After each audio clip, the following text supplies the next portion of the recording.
Apakah kamu sedang penasaran bagaimana sejarah Syekh Jumadil Kubro? Maka kamu sudah tepat berada di sini, karena kami akan menjelaskan beberapa informasi ringkat mengenai sejarah Syekh Jumadil Kubro yang diyakini sebagai bapak dari para wali songo. Siapakah Syekh Jumadil Kubro? Syekh Jumadil Kubro atau memiliki nama lain Maulana Husain Jumadil Kubro atau Jamaluddin Akbar Al-Husaini, berasal dari Samarkand, Uzbekistan. Beliau diyakini sebagai keturunan dari Al-Husain ke-10 yang merupakan cucu dari Nabi Muhammad Shallallahu Alaihi Wasallam. Syekh Jumadil Kubro dikenal oleh masyarakat di Jawa sebagai seorang mubalik terkenal karena melakukan penyebaran agama Islam di Nusantara. Beliau dilahirkan di tahun 1310 Masehi di Malabar, yang masuk ke dalam wilayah Kesultanan Delhi. Ayahnya merupakan seorang gubernur Amir dari Malabar, yaitu Amir Ahmad Shah Jalaluddin. Berdasarkan babat dan cerita rakyat, Syekh Jumadil Kubro dipercaya merupakan bapak dari para wali songo. Karena Sunan Ampel atau Raden Rahmat dan Sunan Giri atau Raden Paku dikabarkan adalah cucu-cucunya, dan Sunan Bonang serta Sunan Derajat adalah cucu buyutnya. Kemudian Sunan Kudus adalah cicitnya atau keturunan keempat.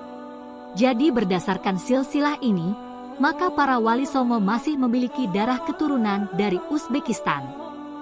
Bagaimana sejarah Syekh Jumadil Kubro?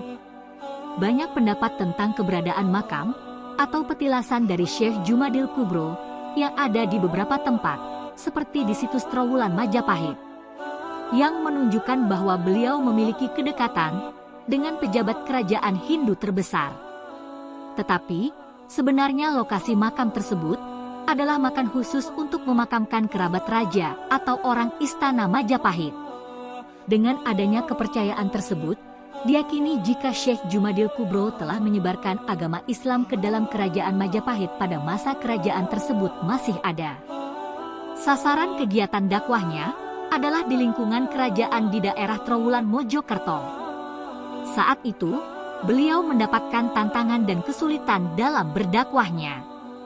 Di dalam beberapa referensi, Syekh Jumadil Kubro adalah seorang ulama besar pada zamannya yang sempat menghadap ke Sultan Muhammad pertama sebagai penguasa kekhalifahan Turki Utsmani pada masa itu. Setelah melakukan konsultasi dengan Sultan Muhammad pertama, lalu Sultan mengundang beberapa tokoh ulama dari wilayah Timur Tengah dan Afrika yang memiliki karomah untuk membantu Syekh Jumadil Kubro dalam menyiarkan ajaran agama Islam di Nusantara. Dan kemudian diutuslah 9 ulama yang kemudian dikenal dengan Wali Songo. Wali Songo generasi pertama ini adalah 9 ulama pertama yang dikirimkan ke Khalifahan Turki Utsmani ke Nusantara.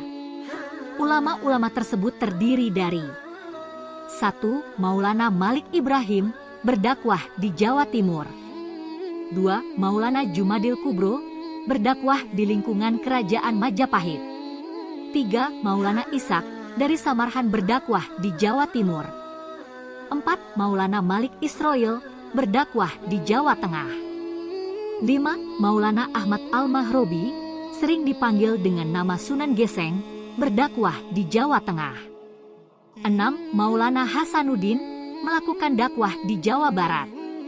7. Maulana Muhammad Ali Akbar, berdakwah di Jawa Tengah. 8. Syekh Subakir dari Persia atau Iran, berdakwah di Pulau Jawa. 9. Maulana Alayuddin, melakukan dakwah di Banten dan Jawa Barat. Rombongan Wali Songo periode pertama ini kemudian menunjuk Syekh Maulana Malik Ibrahim sebagai pemimpin para Wali Songo. Di mana petilasan Syekh Jumadil Kubro?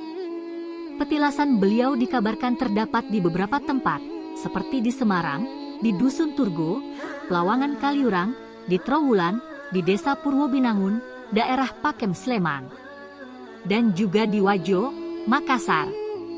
Bagaimana syiar Islam Syekh Jumadil Kubro? Pada awal sejarah, Syekh Jumadil Kubro menyebarkan syiar Islam bersama anaknya yang bernama Maulana Ishak dan Maulana Ibrahim Asmorokondi di tanah Jawa. Setelah itu mereka berpisah, di mana Syekh Jumadil Kubro menuju ke Wajo, Makassar.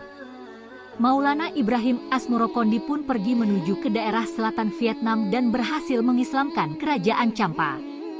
Dan kemudian Maulana Ishak berhasil mengislamkan kerajaan Samudra Pasai.